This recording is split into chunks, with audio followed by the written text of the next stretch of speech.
Welcome everyone. This is part 2 of the series on functional programming.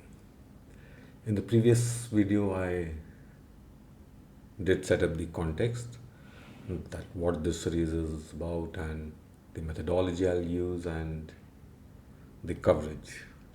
In this section, I'll focus on the introduction to functional programming, a discussion on what is the difference between imperative slash object oriented versus functional programming. And before I get down to the the differences between these two, let me also show you the Visual Studio setup that I have. Here are two projects. One is a class library with .NET Framework 3.1 and Nullable enabled, and a console application which is referring to this class library. Again, a .NET 3.1 application, an executable and nullable applicable. Here we will write the code which will use this library, and this is where we will implement the library, which is empty at the moment.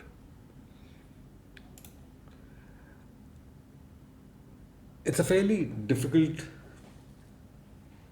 thing to understand what is functional programming. In fact, when I first attempted to understand it myself, from the name itself, it sounds fairly confusing because the term function is what nearly every programmer is friendly with.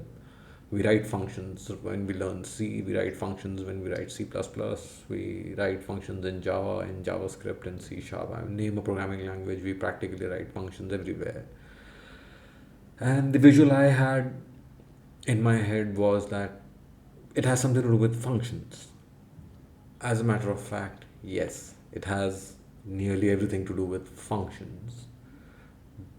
But the trick is that this is more about mathematical functions or the mathematical interpretation of functions as opposed to the imperative programming interpretation of functions, and that's where the gap is. So we'll discuss this more in detail. It's a tricky concept to swallow. Uh, a good entry point, a good starting point is as follows. Imperative programming, and programming languages like C, C++, C Sharp, Java, JavaScript, etc. Not JavaScript, that's a bad example, are all imperative programming languages. And what is meant by that?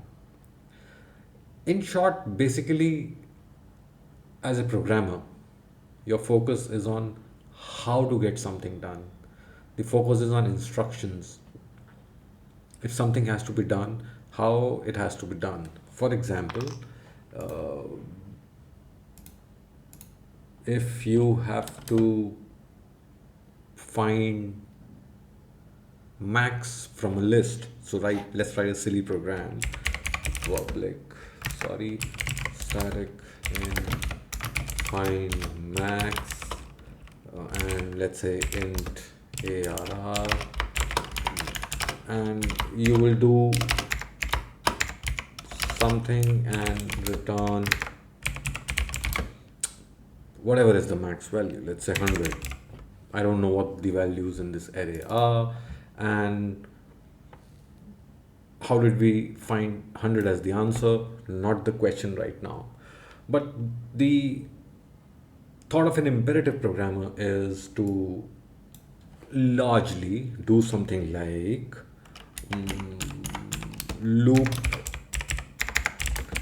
through the array,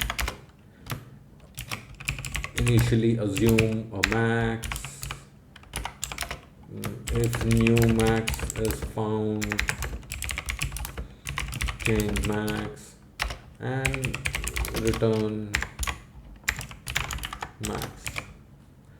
This is basically how an imperative programmer thinks in a very instruction bound way. This is more of an algorithmic summary of what the instructions are going to be, and this is a very simple example.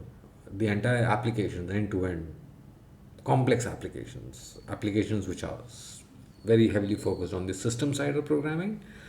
Imagine you're writing a heavy duty TCP server, an HTTP server, or a logger for a large application, or a very business logic driven application, an ERP, a banking software, a software for a school, software for managing library, software for managing indexes, documents.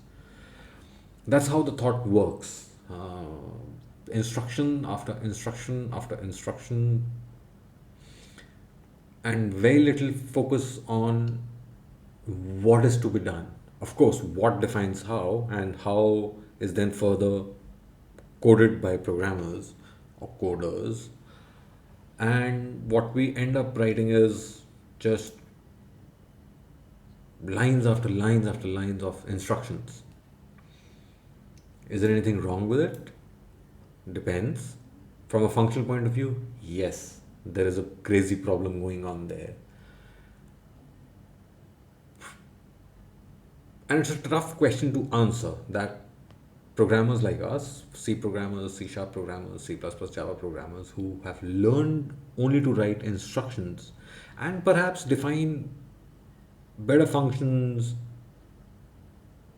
abstraction of functions, smaller functions clubbed into bigger functions, and so on and so forth. But at the end of the day, all we do is write functions which are nothing but bundle of instructions. Functional programming, on the other side, focuses very heavily on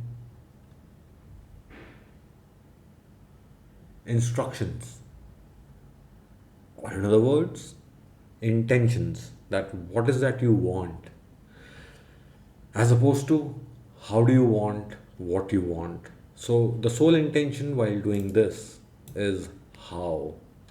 And I wouldn't say the sole intention, because there is an element of how involved here also.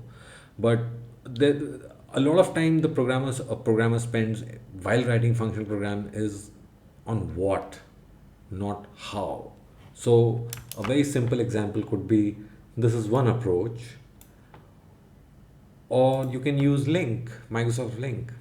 You can simply do, if there is a built-in function in Link, to find max out of a list, or use an aggregate function. Now, how to use aggregate functions, we will discuss it later, but an aggregate function will squeeze all of this into just literally one line of code.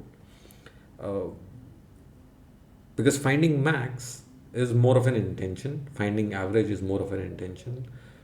A lot of code we write as imperative programmers, sadly, is a lot of instructions. So what we will discover as we move forward with functional programming is writing a reusable library here, which will hide and then provide structure so that we can express the intention by writing least amount of code. I'm not saying less code, I'm saying practically least amount of code required to achieve the objective. And the outcome is more and more expressive code. Take example of SQL. If you are writing an SQL query, all you have to do is just declare your intention that you need max out of a table, or an average out of a table, or a grouping somewhere, or a grouping and sorting, etc., etc., etc. SQL is a good example of what is declarative / intention as opposed to instructions. So as we move forward, we will discover more and more details on what are the differences between these two approaches and how to achieve it. On that note, I'll end this video. See you in the next part. Bye bye.